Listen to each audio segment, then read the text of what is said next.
What's up, guys? Welcome back. This is the third interview that we're doing on the Manhack channel. Again, sponsored by Aurafest. We're interviewing Atlanta-based band CLOAK. Pretty stoked about this one, man. They're signed to Season of Mist, and they're coming out with a new album soon. Probably dropping some new heat coming up pretty soon. And yeah, pretty excited to have them on. And again, thanks to Tim at Aurafest for helping us to get some people in and do these interviews and help to kind of bring people in the community together a little bit more. It's an interesting platform that we're working on with here. So we're pretty excited to keep being able to do these. So anyway, let's just kind of dive straight in. We got our buddy here. Go ahead and introduce yourself, man. Hey, I'm Scott from the Atlanta band CLOAK, as you mentioned, and yeah, I'm happy to be here. Nice, yeah, man. It's awesome to have you here, man. It's a little bit of logistics. Well, don't want to say trouble, but trying to at least get you on the stream. So I'm glad it was able to actually come together and work the first time, because doing live streams like this can kind of be a pain in the ass sometimes. Yeah. Technology, but no, we're all good. So yeah, cool for sure. Well, yeah, I guess we'll just kind of start from the beginning, man. So you do vocals and guitar? You do both? Yeah. Okay, cool. What led you to, I guess, being a vocalist? Well, I guess that's kind of a twofold question. What led you to being a vocalist and a guitar player and deciding to kind of do both of those at the same time? I started playing guitar when I was 10. Okay. And I think it was just a product of growing up in the 90s and rock and alternative rock and grunge and, various forms of metal and punk were big around that time. Mm-hmm. So the guitar was just cool. And a lot of kids wanted to pick it up, and I just stuck with it. I quit in the beginning because my teacher was having me learn how to read music and play Mary Had a Little Lamb, and I was like, fuck this, I'm not doing this. So I quit for a second, but maybe my parents kind of influenced me to get back to it, but I did somehow, and I got a better guitar teacher, and I took lessons for a long time. And I was only interested in learning like punk songs back then, so looking back, I really wish I took more advantage of a guitar teacher, because I could have learned a lot more scales and music theory and maybe even metal songs back then. But yeah, how long did you go ahead? I was definitely more into punk at that time. Gotcha. But yeah. How long did you take guitar lessons for? A long time, 10 till probably like mid high school. Oh, nice. Yeah. But as far as being a vocalist, I think I always had that certain nerve in me to become sort of the lyrics writing guy amongst my group of friends at the time when we formed our first band when we were 13.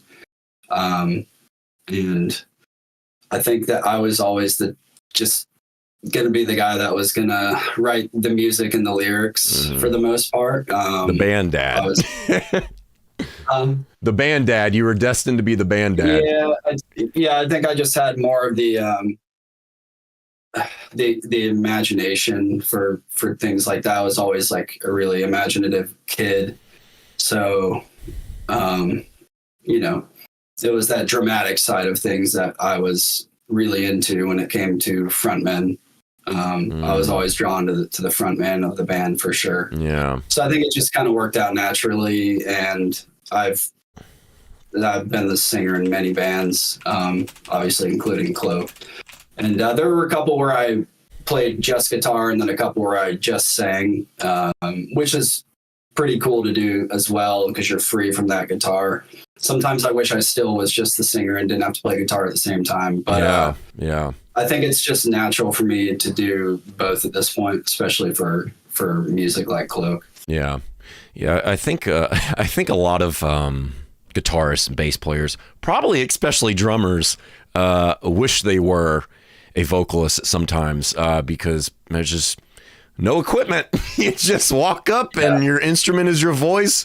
You ain't got to tune it. You don't have to nothing, right? So yeah, there's probably, it's got to be a nice dynamic to be able to come from, especially if you're doing vocals and guitar at the same time, and then just being able to go into just only doing vocals. It's like, man, this is a luxury right now, right? Yeah, we always joked with when we toured with Demise that we're like, Brad, did you grab your mic stand? Because that's the only thing that he had to pack up. Just a single mic stand. Yeah. I'm pretty sure. I think it's safe to say that maybe every vocalist has ever heard that joke before, right? But Orifest left a comment. Wants to know, what's the first riff you learned? One of the earliest riffs I learned was "Sweet Home Alabama." Okay. But no, the first riff I ever learned was Green Day, "Brain Stew." It's like the, I got the guitar. It's like the. Oh, he came prepared. Yeah. Something like. Yeah. I missed one of the chords, but yeah, no, it was my brother's friend showed me what a power chord was, and and then it was all over from there. And he showed me that riff, which is actually a Chicago riff. The band Chicago, it's like the same. They just have more strums. Yeah. Interesting. Yeah, look it up. I can't remember the name of that song, but kind of reminds. It was, go ahead. Yeah, Green Day was the first song that I learned, and then I learned various Green Day songs back then, and I was 10, so I mean that was. Well, it was 2000. I was born in '90, so I was 10, and that was kind of what was popular back then. I probably learned some like Korn songs, and then some like definitely learned a lot of AFI and stuff like that. But "Sweet Home Alabama" was one of the earlier songs that I learned. It actually has some really cool guitar licks in it that I still play sometimes. Yeah, that's awesome. Yeah, he said He said it was Enter Sandman for me, 12 years old. Okay, yeah, that's a good one. I think pretty much every kid at some point when they realized they were into metal at some point, that's just one that you learned. I don't know. It seems like it's kind of a rite of passage, I guess. Yeah. It's like if you are learning really guitar and you like metal, you have to learn this riff at some point, right? Yeah, or Wherever I May Roam is a really good one too. True. Yeah. That album caught a lot of flack, but that album is awesome. Yeah, the Black Album is really good. Especially our drummer Sean put it to me in a way that I haven't heard it before. He was like, "It's just them doing Danzig," which I was like, "Oh yeah, that makes sense." It's like the slower down, tempo stuff, the mid-pace stuff. If you kind of listen to it that way, it makes sense. Yeah, for sure. You got to imagine at the time, though, you fans of Metallica were used to hearing Ride the Lightning, Master of Puppets, and then Justice for All, which was arguably even more aggressive than Master of Puppets, and then they go to that. Oh, man, people were so mad. Yeah, I mean, Justice was their most technical, and then they went to, their most stripped down right after that.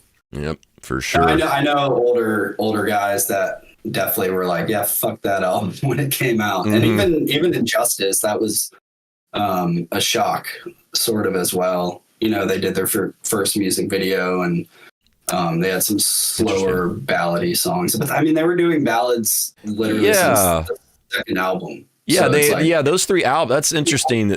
Because those three albums had essentially the same album layout. The first one was it was a fast one, quote unquote, and then the fourth song was always the ballad, the slow one, and then the last song was the fast one, like the really fast, aggressive one. So every album did have that kind of layout. So it's interesting to me that they would get upset about the same layout that who knows, whatever. Yeah, that's funny though about that. But yeah, I mean, learning something that I think is always pretty interesting is playing guitar and vocals at the same time. Do you do that in your band, or what do you play? So I play guitar and there are backing vocals, but the problem is I can only do them at certain points. If I'm playing certain riffs, I can't. Yeah. But if it's we have a song where there are some backing vocals, but I'm strumming, And if I'm strumming consistently, yeah, I can just do whatever. So that's what I'm wondering is for you, are there certain times with your songs where you're like, okay, maybe I need some help on this, or maybe you're even during the writing process, okay, I have to do guitars and vocals at the same time. Maybe I should structure this riff to where I can do that. I mean, are you thinking about those kind of things when you're doing those two? Yeah, it's the opposite. Because I write all the music first, and then I write the lyrics to the music, and I have to make sure that I can play and sing it at the same time. So, I mean, there's definitely songs on the newer album, especially, that are a little bit tougher to sing and play. But I mean, it's nothing compared. Like, speaking of James Hetfield and Metallica, if you try to learn, first of all, his down-picked riffs to the way that he does vocals, he's the master of doing riffs that don't match the vocal pattern at all. And it's insane, the stuff, even from Ride the Lightning on, the stuff that he could do. I mean, Dave Mustaine too. It's insane that the way that they could sing over riffs that were not to the right hand at all. Like, usually my singing, CLOAK isn't an extremely riffy band. We don't have like crazy verse riffs and stuff like that. It's more rhythmic based, so it's a little bit easier to sing to. The new album that's going to be released definitely is a little more riffy than the previous stuff, but yeah, we're definitely more rhythmic than a lot of other metal bands, and I think that's what has set us apart. Yeah, for sure. Yeah, your stuff is awesome, man. I went and listened to some of the songs, like this Tempter's Call. Rips for sure. Kind of speaking about that and how you're saying how you kind of feel like you guys sit in your own kind of ecosystem. What genre then would you describe yourself as? It's always interesting to hear this because the members of the bands always consider themselves a certain genre, and then they put their music on social media, and then you have everybody arguing with each other about genre debates and all that crap. So where do you guys stand as far as where do you think your genre of music is? And I guess, what do you think about these genre debates? Well, first of all, the genre of music that we play is metal. There's so many subgenres. I just think it's safe to say CLOAK is a metal band, and we combine elements of anything from heavy metal to thrash metal, death metal. And yes, we're obviously more of a black metal band. I always say that we have the spirit of a black metal band with the backbone of a rock and roll band, because the way that our live shows are, it's not the typical black metal band at all. Yeah. But the spiritual side of CLOAK and leaning towards what we stand for and what we sing about is definitely more black metal, and the sound, the tremolo riffs and some of the blast beats and things like that. I guess our older records didn't really have that stuff as much, but I'm speaking more of kind of what's to come. But yeah, I mean, I just say it's a metal band. When people ask and they want to know subgenre, I usually say black metal. But I know that pisses a lot of people off too, because I mean, I'm a purist as well, as weird as that might be, because CLOAK is not a purist band at all. We do combine a lot of things, but I value tradition a lot. Yeah. In older metal that I listen to, obviously the first wave of black metal, Venom and Bathory and Celtic Frost, but I mean, the second wave of black metal is extremely important to all of the members in the band, and I think that's sort of the foundation of what led us to take part in this style of music. All the classics that have been named a million times, like, we're fans of for sure. So I mean, people call us black and roll, which is kind of a stupid term, but it's that's awesome. I get why they say that. To me, like, I don't know.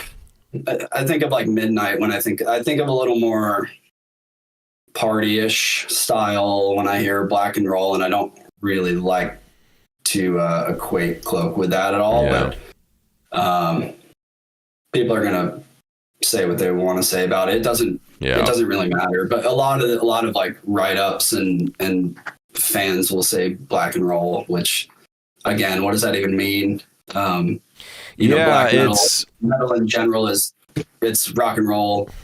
That's a blanket term, but I get it. I get what they mean. But. Yeah. Genres are it's important because I guess it kind of helps to paint a picture, right? If somebody hasn't listened to your band, you can say, yeah, kind of like how you described just now. You said we're black metal, but with the backbone of rock and roll, right? I think that's what you said. I don't want to misquote you, but see, when that's right. Okay, yeah. When you describe that to someone, right? Okay, I can kind of start to, I don't know what your music sounds like yet, obviously, but I can start to kind of get an idea of what you're about, right? However, when someone says black and roll, it's kind of like, well, this could be, I don't know, this could be so many things, right? So it seems there is a place for, this is our genre, blah, blah, blah. But I do agree with you that, some people kind of blow that out of proportion a little too much. And I don't think any band that is considered black and roll has come out and said we're a black and roll band ever. So it's definitely a journalist thing. I remember listening to a Satyricon interview, and their later catalog is more kind of falls into more of a sort of stuff like we do a little bit. I mean, they're definitely a big influence on us, as people can tell, but I remember Satyr was kind of joking about that too. He's like, okay, if it's black and roll, then does that mean Darkthrone is black and roll? Because half of Under a Funeral Moon has rock and roll-ish riffs. Half of A Blaze in the Northern Sky has rock and roll riffs. Like, what are we even labeling here? So I think, it's more of like a journalist coined term. Yeah, I agree that is, there's a little bit of clickbait involved with that term for sure. Because I had never heard it before, and if I had saw that in a headline, it might entice to say, hey, what the hell does that mean? Right? So it works for journalists, I guess. Yeah, I think the fact that CLOAK gets asked so much to define our music means we're doing something right, because we can't be placed into a certain genre, and I kind of like that. For sure. Tons of bands that I listen to are like that. I mean, Rain Chaos from Dissection, what do you even, what kind of genre is that? It's got thrash, death, black metal, just heavy metal riffs. I mean, early Danzig, what was that? It was bluesy rock with grunge elements. There's tons of bands that I love that you can't really, define.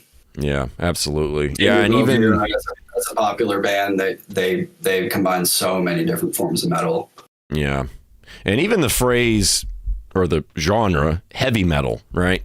I mean, there are some people that think when they think of heavy metal, they think of hair metal, essentially, right? They think of metal during the 80s and stuff. But there's also some people that think that, or when they hear heavy metal, can also relate it to any metal that is heavy, right? Which is obviously different from thrashy. So it's like if you make heavy metal, then you could say you're heavy metal, but if you use that phrase in the wrong way, people who like 80s heavy metal, which is completely different, are going to be like, wow, what is this? Why is he screaming, right? So it's that's why the genre thing is so interesting. Yeah, it can be kind of pretentious and annoying, but I mean, I get what you mean. Heavy metal to me is, the new wave of British heavy metal bands, and then some of the early American bands like Wasp. But then obviously like Judas Priest, Maiden are the epitome of heavy metal bands. Yep. But then again, Maiden, they were so proggy at times that they couldn't even be put into a genre. So we look to those types of bands for influence. There's like heavy metal riffing and leads. I think that's another thing that sets CLOAK apart, is even if we are more black metal leaning, we have tons of leads in our albums. So that is obviously taken from like the Maiden side of things. Yeah. That's a pretty good segue here, because one of the things that I was interested in is what inspiration you guys as a band pull from, and which you've kind of touched on, but if there's any other you want to name, for sure. And what bands typically come out the most in you guys' songs? Like, okay, we wrote this song, we wrote this riff. Maybe 3 days later when we listen to it, wow, this sounds exactly like that band, right? What inspiration do you guys pull from, and what of those bands do you find comes out in your music a lot?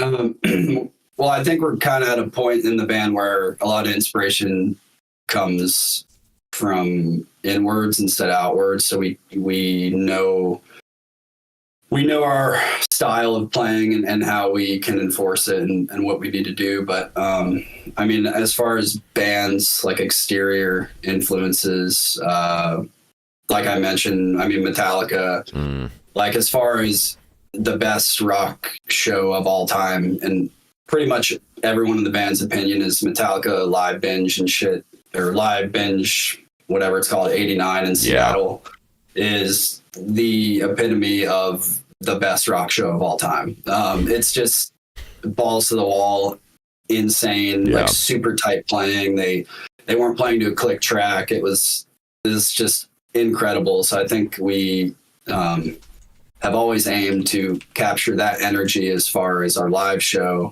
as well as, like I mentioned, early Danzig, Misfits, that type of energy live.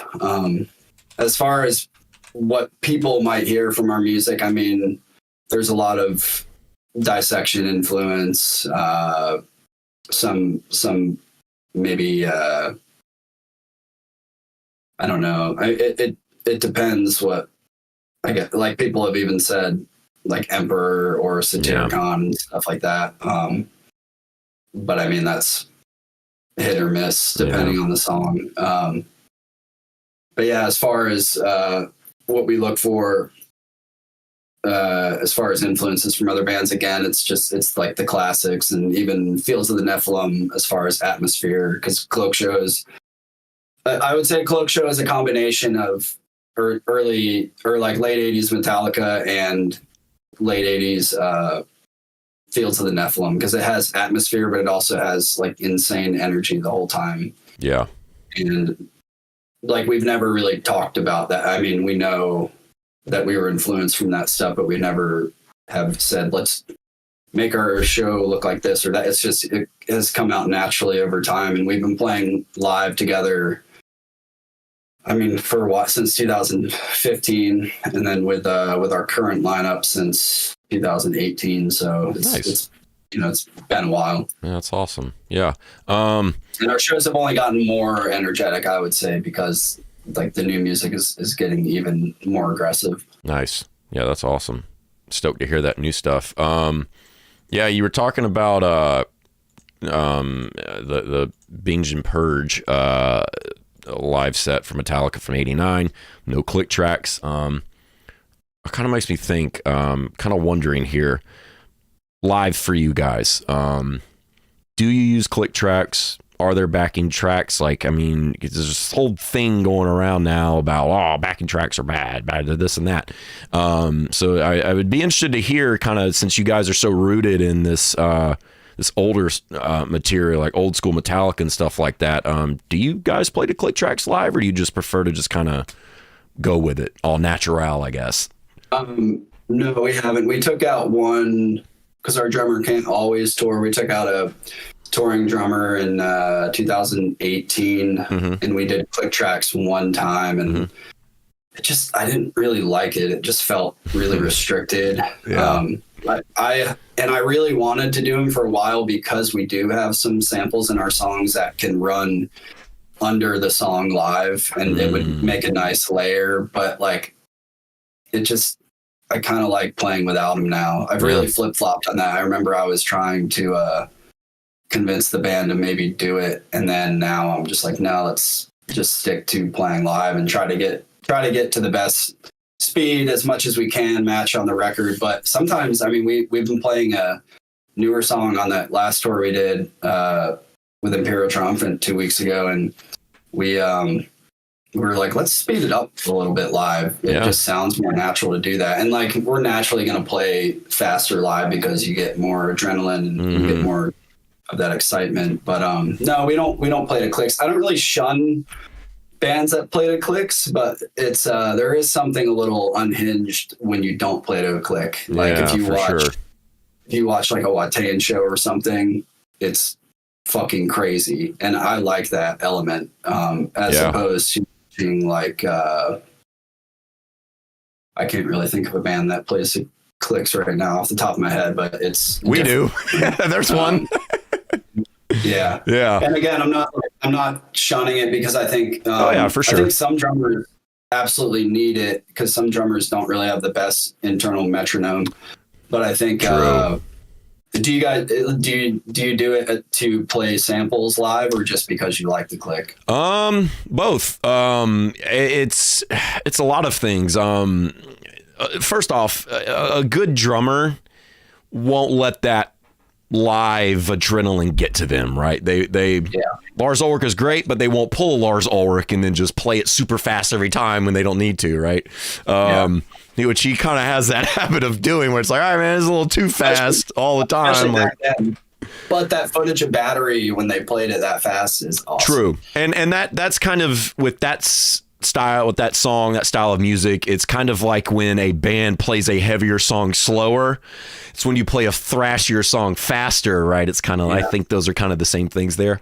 So it really depends on the drummer, honestly. But for us, it's kind of like a fire and forget it thing. We do choreographed parts during our set as far as our live presence. Obviously, it's so we can play all of our samples and stuff. I can put in bass drops at exact parts. And also, it's synced with the Axe effects, so that way it's making all of my patch changes on guitar for me without me needing to touch a single pedal. So I can go from stage left guitar, right, mute, lead patch, lo-fi patch, a patch that has less of a gate if I need to ring something out, and then a looper pedal. All of that is done through MIDI changes. Through the laptop says, here's a MIDI cue, the Axe effects does it. So pretty much it's a lot of work off stage, so that way we can just hit spacebar once and then we just play, right? So you have the whole show programmed in like Pro Tools. So similar. Yeah, we use Studio One, same thing, pretty much. Just looks different, right? Yeah, our friends in Sadistic Ritual do the same thing, and they just that really fucking scares me though because technology has a way of fucking up, and if one thing went wrong, you just continue with it. Or like if a sample gets, like if you are off and the sample doesn't hit, like it gets shift in the like it's the more elements, the scarier it is live. Because we have guitar trouble all the time, like and like we run samples in between songs from my phone, and that's fucked up before too. So it's kind of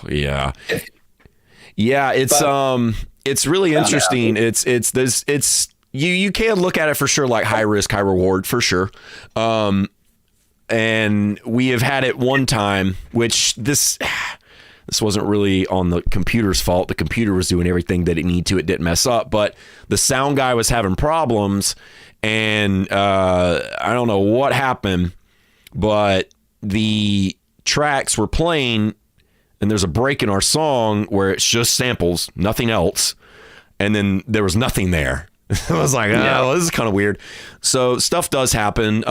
We have had it with an old band that we played with before years ago, where it just stopped and the drummer just stopped. It's like, why did you stop? But we do practice. We'll practice this live. So we'll just, like we're playing to the laptop normally. And then without telling him, I'll just I'll mute everything. I'll just hit spacebar randomly. And I have to say, all right, you got to keep playing, right? And you have to try to get my attention, like throw a drumstick at me, whatever you got to do. Obviously, that kind of gets alleviated if we have a stagehand, but to say, hey, tracks aren't working, and then we can still continue the song, because if it stops right then, more than likely, yeah, we're still going to be able to keep playing, and we practice that. So there are a lot of things that can go wrong, but when you factor in the benefits, it's just, for us, it makes too much sense. I mean, I like to be completely untethered from anything on stage. My wireless is in the back of my guitar. I don't even have a pack going from the instrument input to my strap. It's in the guitar, like Ben Wyman from Dillinger does.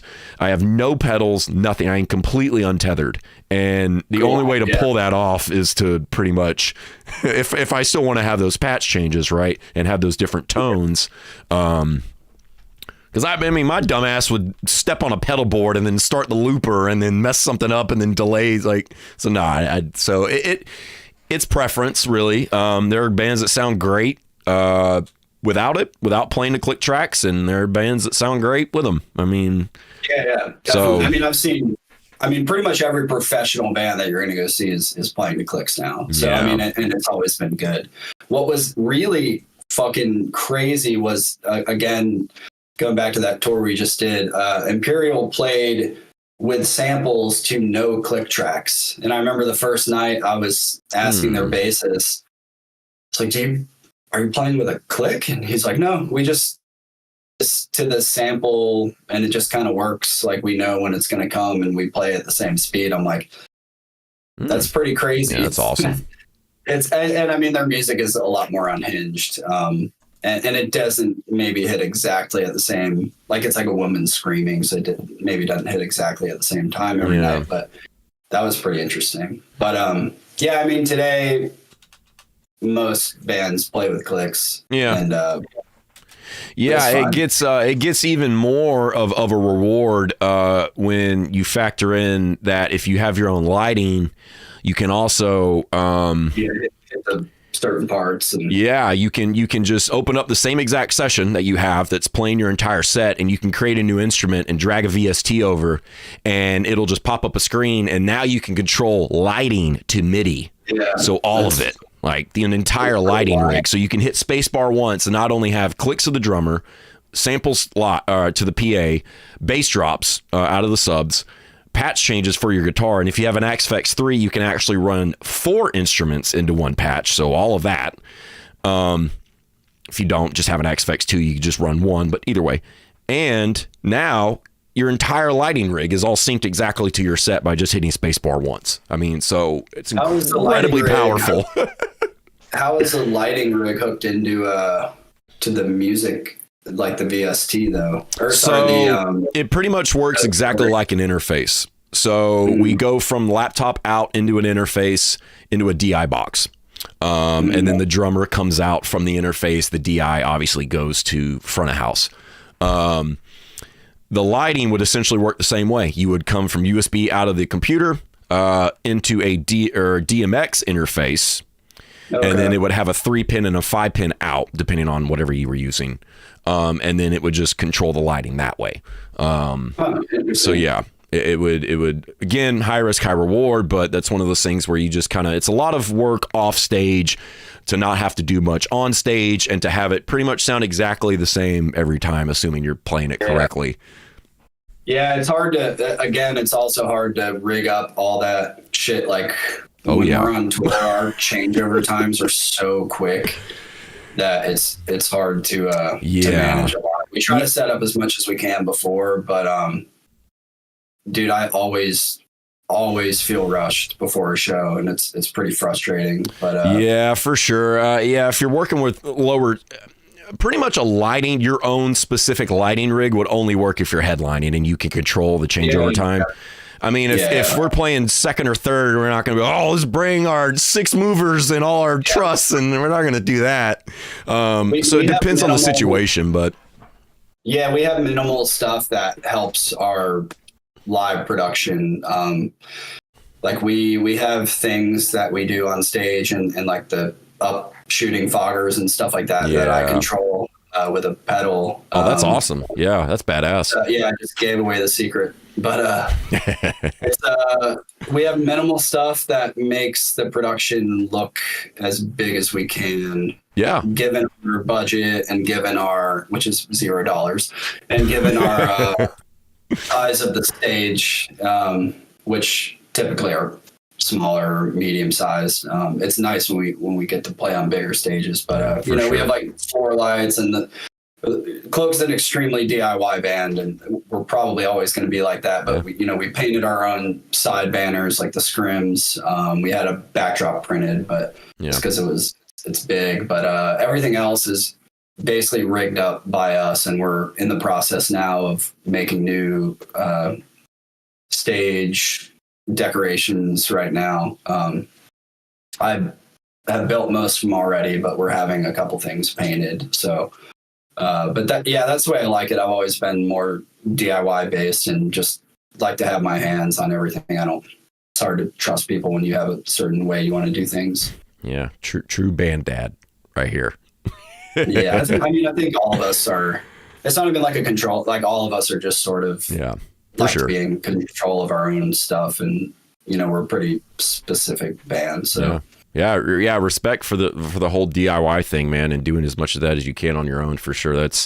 I think that's where a lot of bands get in trouble, and they outsource too much and end up coming out of pocket too much, and then you see them saying, "Man, music is a drag. Everything's expensive." Well, it is, but maybe there's something you could be doing to not come out of pocket so much. So it's tough trying to figure out, okay, we want to do this and we want to stay DIY, but at what point is it to where, all right, we do need to come out of pocket a little bit for this, right? So it's respect for that, for sure. I mean, for instance, we've never had a single label budget for any of our music videos, because I have a film background, Max has a film background, so we have done every single video ourselves. There you go. With the help of like some close friends that have shot it. I mean, pretty much from Friday until today, I've been editing the new music video that has in this room. So I've been sitting in this room editing for 3 days. But we have a new single coming out next week that hasn't been announced yet, but I just announced it. There it is, and, right there. You heard it first. So I mean, that's just an example of the DIY aspect of CLOAK, is that we can do all of our own videos. Me and Max have a screen printing company, so every shirt is printed by us, except for we have the label selling shirts, and then we might have a new global web shop that'll be like a merch store. But as far as like our touring merch, me and Max, the other guitarist, print all of our merch. I do graphic design, so I do all the layouts of I've done previous record layouts. I do all the shirt layouts. The only thing we hire out is the actual artist, but we also tell him pretty much either follow like some lyrics or do this. And Sean is a pretty good painter and illustrator, so he'll mock up a little mock-up sketch, and we'll give it to them. And like the Burning Dawn cover was something we talked about, and Sean kind of mocked it up on a just pencil and paper. I mean, we like to pretty specific about what we as far as our artwork and shirts and things like that. Oh yeah, and for videos. Sure. Yeah, because you guys know what it needs to look like better than anybody else, for sure. So the fact that you're getting so hands-on with it and being so DIY, and you're doing graphic design, you're doing video editing, this guy is doing this, you guys are printing your own merch. I mean, that's definitely... It's one giant art project, and I think that's my favorite part about this band, is that it's an all-encompassing thing. It really is like a cult of people doing the work that we need to do for the band. And I think that's the only way that I would want to do a band like this. For sure. Absolutely. A couple of comments here from Sebastian Santa Cruz says, let's go with 12 O's. Katie, I can't say that last name, so I'm not going to try to butcher it, says, oh, hi, what's up? Is Area? Yes. Yes. Yeah, she's our Season of Mist press girl. She's okay. awesome. Cool. Yeah. Well, thanks for coming by, Katie. Appreciate it. Sebastian Santa Cruz said again, CLOAK merch is sick. Everyone should get a shirt. There Appreciate you go. it. Yep. Yeah, agree on we that. try to put a lot of work into the shirt designs for sure. Yeah, and then especially now that you know that they do the shirt designs pretty much from top to bottom, from start to finish. CLOAK is doing that themselves, so that's badass. Even more incentive to buy it. There you go. Yeah. Cool. Well, anything else you want to say about this single? You kind of dropped a little bit there. That you're saying you're coming out with some new stuff. Is there anything else you want to add to that, or is it? No, I think it's definitely a song that we feel most proud of out of pretty much any song that we've ever written, and we just wanted to come out the gate, guns blazing. Nice. That's it's awesome. Gonna be, it's going to be good. It's going to be a pretty big change from some of the other songs that people might have heard from us, and I think it's going to be a good indication of how this album's going to sound. But this song kind of has like everything in it. It's all encompassing. That's awesome, man. Yeah, we're stoked to hear it for excited. sure. We entered the studio in August of 21. So it's been basically a year and a half process. Yeah, it was really painful. From start well, you made to it finish. through, so hey. Even the writing, it was the hardest thing I've ever had to do musically, for sure. Yeah.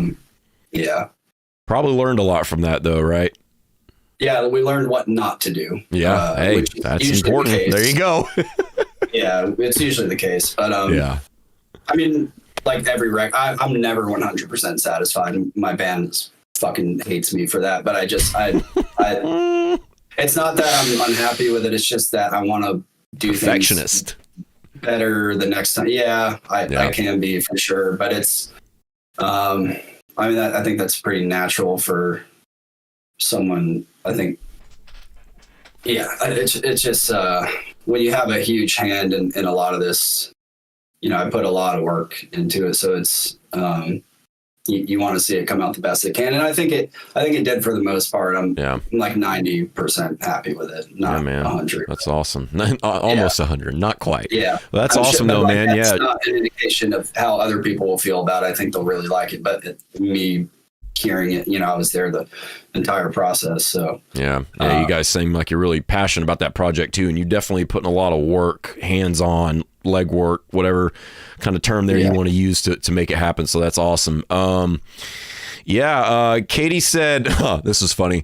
Katie said, yes, I'm here to make sure Scott doesn't announce the single early. LOL, kidding.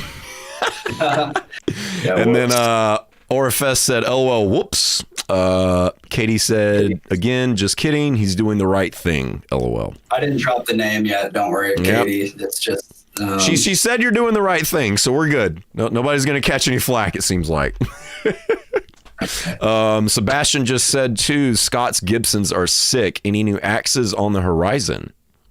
Well, I got a Gibson Explorer that I've been playing. It's downstairs, but we actually practice at my house. It's in the basement. But I got that, and then a Flying V, the Gothic that was made in late 90s, early 2000s. Awesome. I've been alternating back and forth between those, and then I have I actually have my Les Paul is an Orville, which is the Japanese knockoff model from the 90s.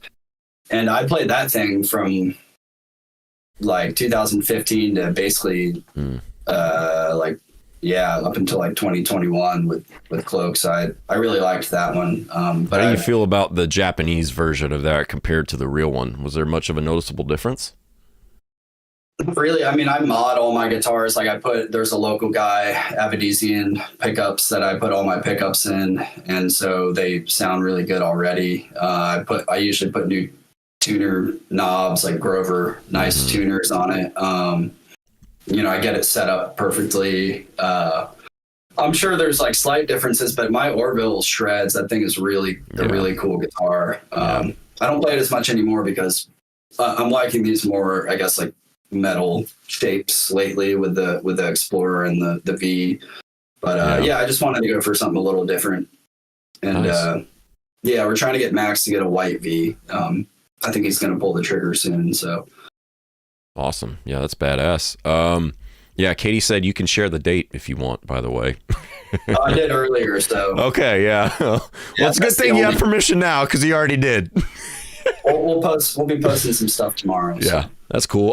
So kind of, yeah, so you said Katie here was from Season of Mist. What was the role again, you said? Press. Yeah. Okay. Yeah, because I kind of wanted to ask you guys how getting signed for you guys came about. Was this a thing where you reached out to them, or maybe you guys were killing it so hard live, playing shows, social media, etc., where they reached out to you? How did that process work? It's kind of interested to know that. Yeah, it was a bit of luck and a bit of hard work.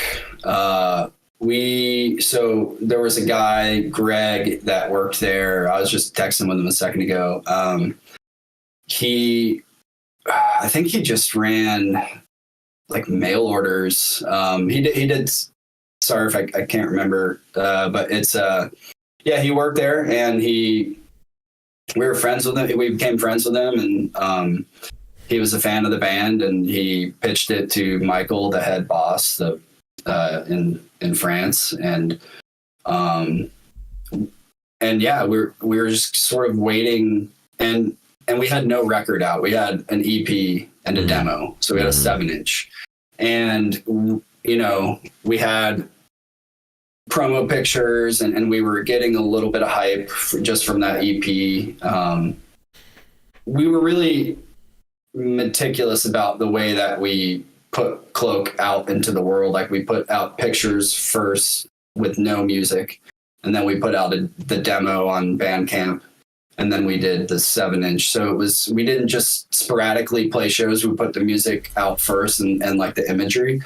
So Michael liked that, and we didn't hear anything. And I remember just kind of waiting, and I was like, I'm just going to email him. Maybe I shouldn't bother him, but I'm going to email him. And I just emailed him and said, hey, did you get a chance to listen to the songs? And his response was like, oh yeah, we'll do a deal with you guys. Like, all it took was me reaching out. So that's a lesson for anybody: is never be afraid to reach out. That's hilarious. That's funny, because when you think about getting signed to a label, that's not something that you think of.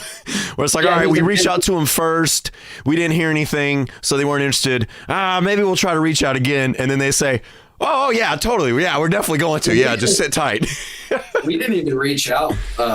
Greg, our friend, sent it to him, and we were maybe CC'd in the email or something, but we didn't have any contact with him. So me reaching out to follow up was the first contact we had. The first actual. I see. Gotcha. He's a busy guy, and he was like, yeah, we'll do a deal. I like the songs. I like the pictures. Like, he specifically said that. So it's always been important to have nice, powerful imagery with the band. And he had some, so he said some nice things. And so our first album came out on Season of Mist, which was totally an honor, because a lot of bands aim to get to that label like later in their career. So we've had, we're going on our third record with them. So we've been extremely fortunate as far as like label stuff. Our first EP was put out by a local label, Boris Records, that this guy Sam runs, and does a phenomenal job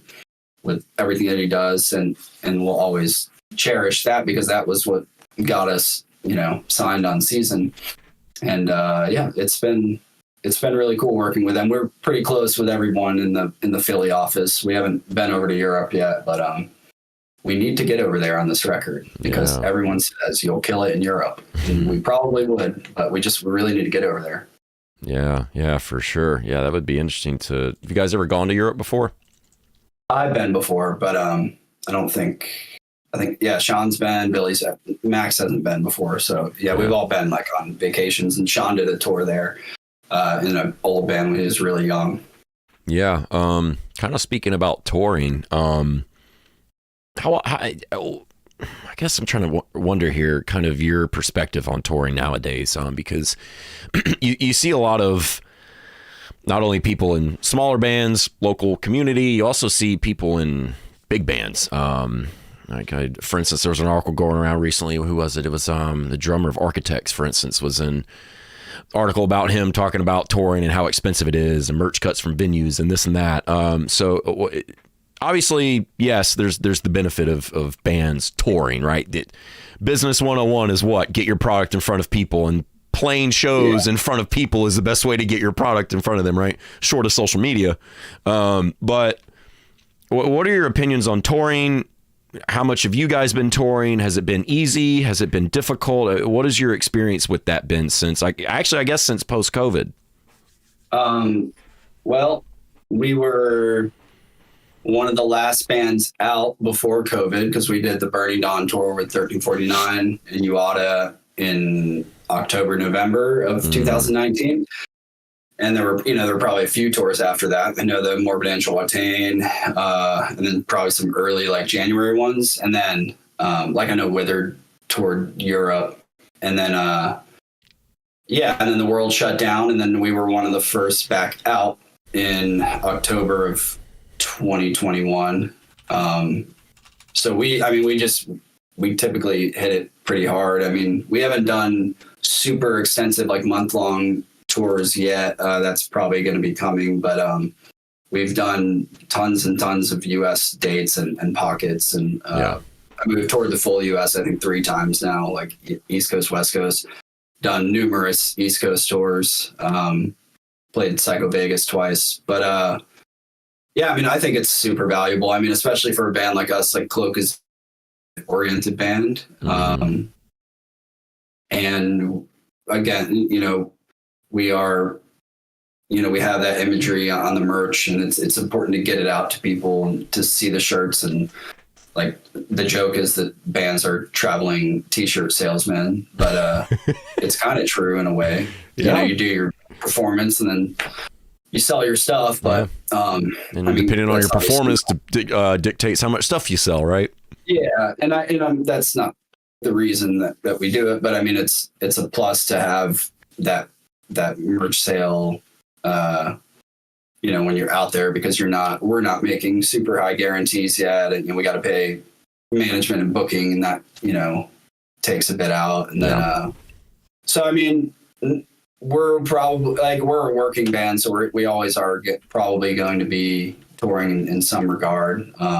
There's bands like Uada that tour in intense 5-6 week tours. They're pretty nonstop with it. Those are friends of ours, so it's pretty cool to see them do that. But I think it's super important. Was that the question? Was it? Yeah, that was part of it. No, you answered it great. I guess the other thing too was kind of wondering about expenses on tour. I mean, how much more from your perspective is playing shows as far as just cost now compared to what it used to be? A lot. Hotels have doubled. Like cheap hotels used to be 50 to 60. Now they're 100 to 120 sometimes. Like the Motel 6s. Yeah. Which sucks. Van and trailer is 125 a day, and that's with a hookup from friends. So that, gas is, this past summer when we did West Coast, the gas was, in California was absurd. Upwards to like $5 or something like that. Thanks, California. So that that is, we won't go into that. But that was a thing. And then, it's just, so everything's doubling, but our guarantees are getting a little bit bigger, but not anywhere near to what would cover. So you're dealing with, you have to basically live off merch sales on the road, which is what most bands have to do anyway, because most bands don't make much money from record royalties anymore at all, or Spotify royalties, streaming and stuff like that. But that's also another loaded topic. I mean, because that kind of depends. We used to think that was the case, and it still is, but I guess it just depends on how many people are dipping into the cookie jar, right? because for us, we do everything through CD Baby. Well, no, I take that back.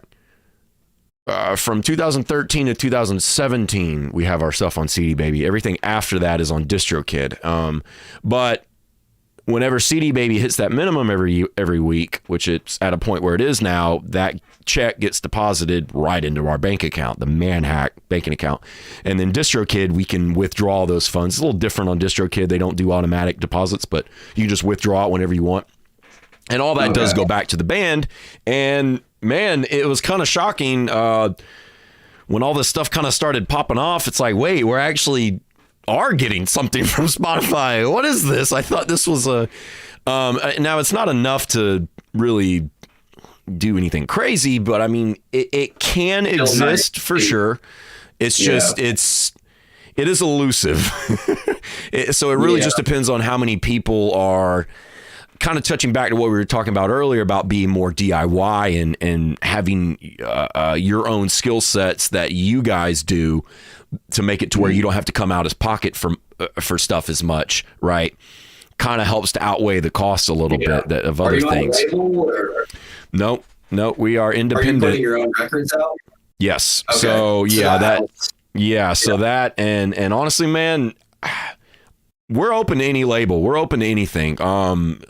And we're going to take that as a compliment, right? If Manhack gets a label offer, it's going to be like, all right, well, obviously they're interested. That means we must be doing something right. But we're open to anything. It depends, right? We want to try to have that dynamic still to where it's like, okay, here's our income, here's our costs, here's our budget, et cetera, right? And so it's kind of a tricky subject, but you can get royalties. They do exist.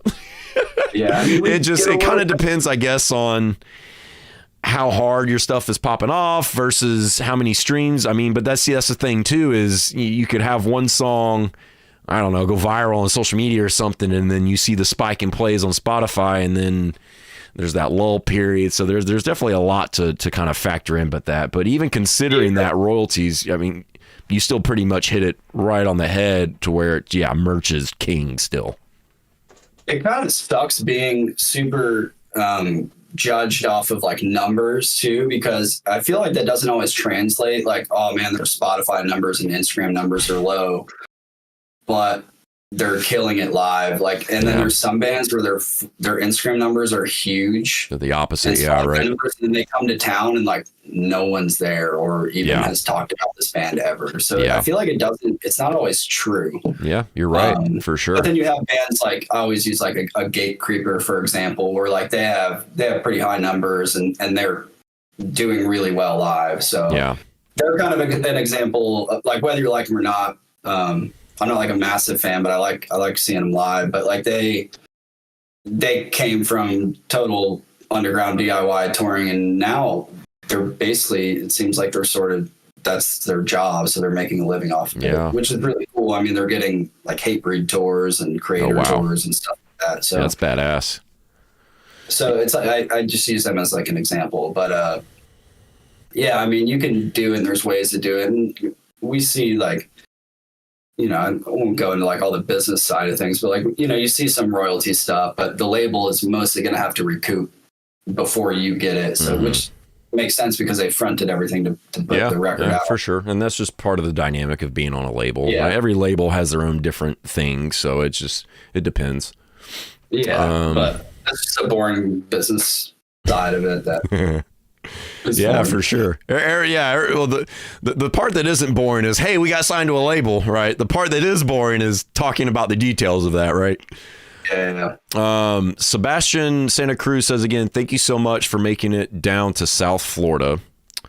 Can't imagine the challenges of touring in these times. Bought some merch, and the gent at CLOAK's merch table was super helpful. Yeah, that's my friend Ryan. We took him out for the first time. I've known him since I was in third grade, and he was perfect to bring on the road with us. But yeah, he'll be coming on the road more with us for sure. But he's probably talking about Miami. That was a cool show. We haven't been to Miami since like August of 2019, so it was cool to get back. Both that and the Orlando show was really good too. I like that venue a lot. Which venue was that? Conduit. What It's what like a is newer- Go ahead.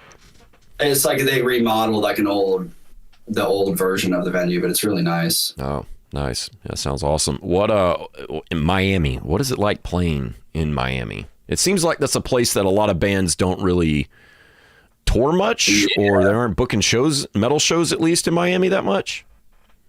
So it's different now because they used to have Churchill's, which was kind of the more kind of grimier rock metal punk venue. That shut down.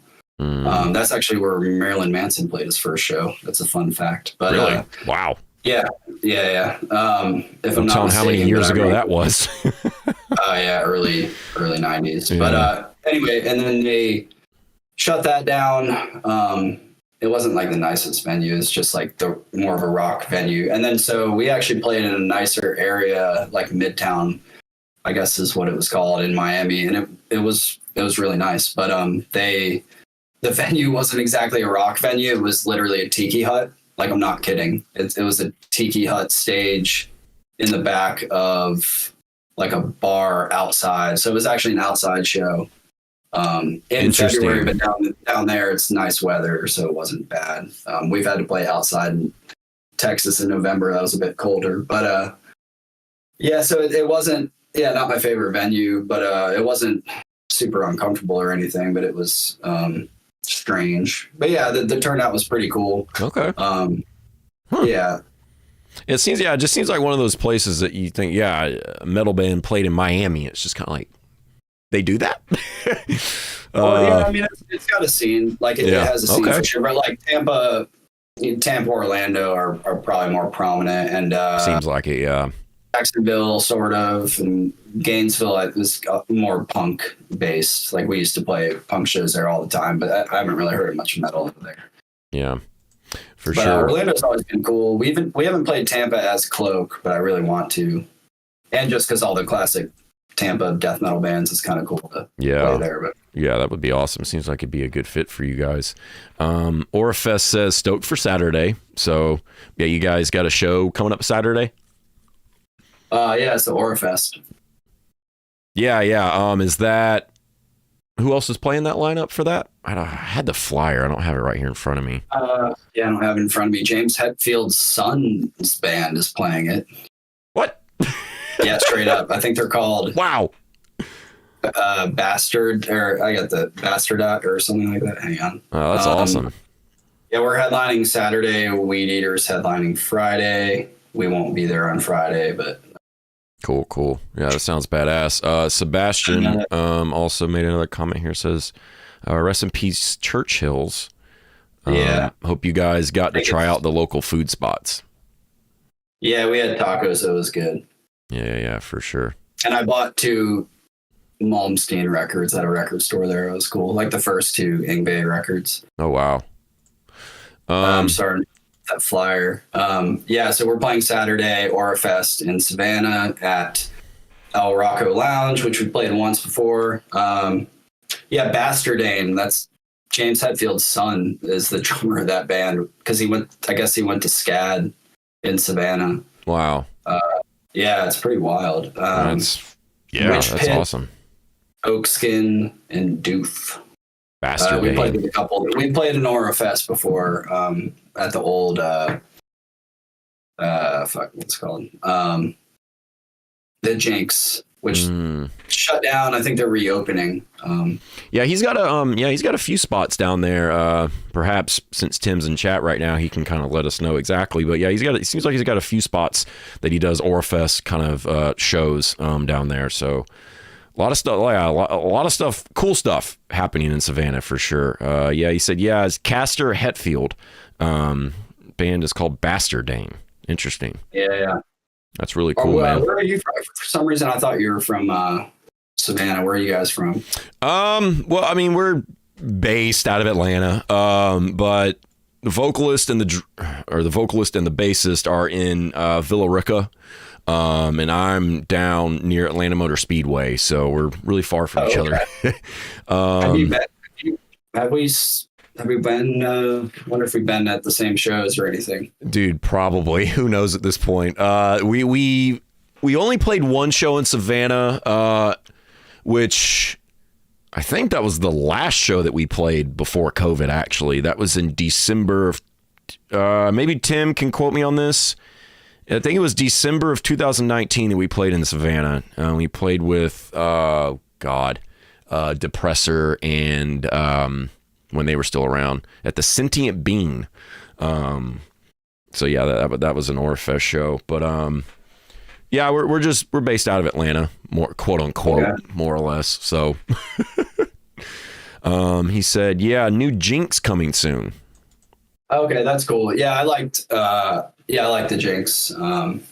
So that should be cool that it's back. Yeah. Do you have it, kind of talking about venues? Do you have any? You said you played venues all over the U.S. and stuff like that, so you've probably encountered some really good ones and some maybe not so good ones, like the Tiki Huts, right? That was probably pretty interesting.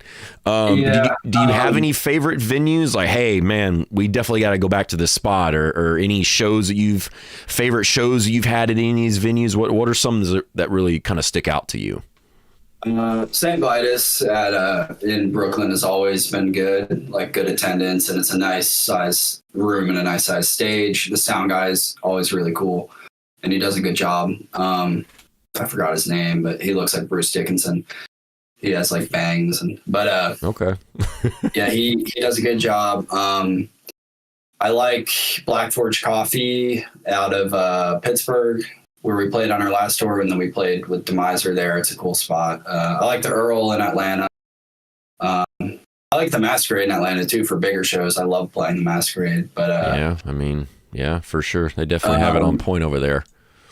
Yeah, we played every stage at the new one, and they're all really nice. But trying to think of like Brick by Brick in San Diego. I like that spot. Could have a little bit of more of a side stage area, but that's okay. Or like a back room. But do you have any weird places that you've ever played a venue, or any weird venues that you wouldn't think would be a place to have a metal band at? Right? Maybe it's like the whole "what the fuck up is Denny's" kind of thing, right? A hardcore band plays in a Denny's. Have you guys ever played somewhere like that where it's just completely random and off the wall?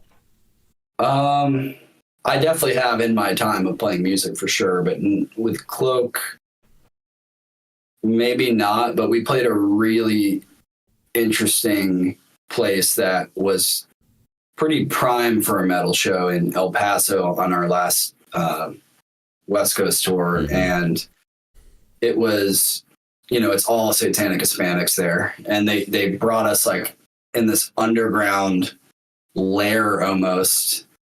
And like it was in sort of a shanty part of town, and then you kind of like we just get taken into this weird area, and then there's these like concrete steps down to this, and it's July, so it's extremely hot, and then this super humid downstairs with like candles and altars and wow, all this crazy shit down there, which is perfect for a CLOAK show because that's right? How our stage looks anyway. That's awesome. And it was basically DIY as fuck. There was no stage. The PA barely worked, but it definitely had a vibe. It was really eerie. I won't forget that spot. That's definitely worth noting for sure. Yeah, the promoter still owes us money too, but that's okay. She didn't pay us, but that spot was interesting. Conduit in Orlando that I just mentioned is in a shopping center, but you go in and it's actually like a legit venue. We were pretty confused when we drove in there, but I think that's just how Florida is, like Orlando especially. It's a little more suburban based, like it was Winter Park, Florida, which is like a side city of Orlando. What was that venue? Where was it at? So it was Winter Park, but so was it in like a shopping center or something, or? Yeah. Was it next to a gas station? No, it was next to like a game shop. Okay. Cool like game shop that carried like N64 games and stuff. And then, because my old band played in a really weird, kind of sounded like what you just described in Florida, and Winter Park sounded familiar. We might have played a show there, so it's kind of like what you said. It was really weird. It was next to a gas station, and it was just an empty building, no signs on it or anything. And everybody had to move these.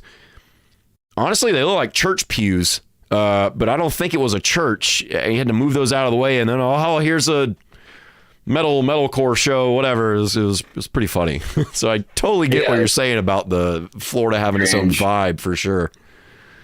Yeah, it's definitely pretty interesting there. Yeah. Yeah, Tim says, yeah, new Jinx comes. Yep.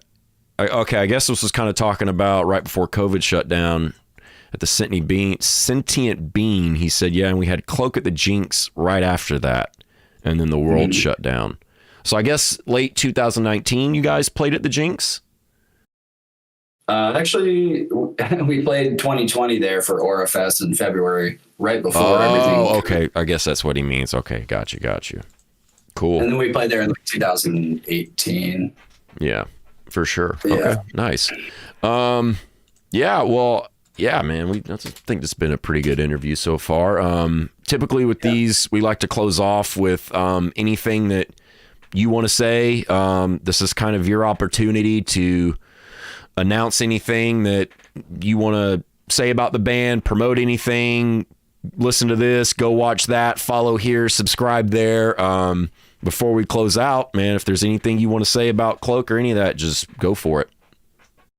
Well, I guess I'll just repeat that we have a new single coming out next week, actually, and a new album coming out, soon after that, and all of that will start to be announced within the next week. So that's first and foremost on our plates right now. And then we have obviously for everyone who's listening now, Saturday in Savannah we're playing Aura Fest.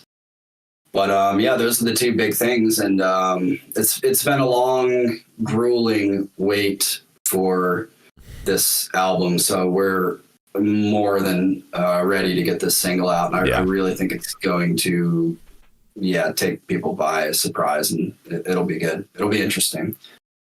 Awesome. Yeah, well, Sebastian Santa Cruz says again, thank you both, have a good night. Thank you, Sebastian, for coming down in the comments and stuff. But yeah, we'll go ahead and wrap it up, man. If you can actually hang tight before you head out, we can chat afterwards a little bit. But yeah, everybody that's in stream, man, Tim, Sebastian, Katie, everybody that came by, thank you so much. I'm actually going to be updating this video in the description with CLOAK's social media links. So you'll be able to go in and check out their stuff and listen to their music, and that album that they worked so hard on, you got to go listen to now. So thanks everybody for coming out. Again, hang with me for a sec. We'll go ahead and close the stream, and then thanks again to Tim for sponsoring this. Obviously, thanks to you on the behalf of CLOAK for coming out. No problem. Thanks for having me. Yeah, man. Yeah, this has been fun for sure. But yeah, we'll go ahead and close out, man. And like I said, just hang tight. And then me and Tim will figure out when we're going to be doing the next interview on behalf of Aura Fest right here on the Manhattan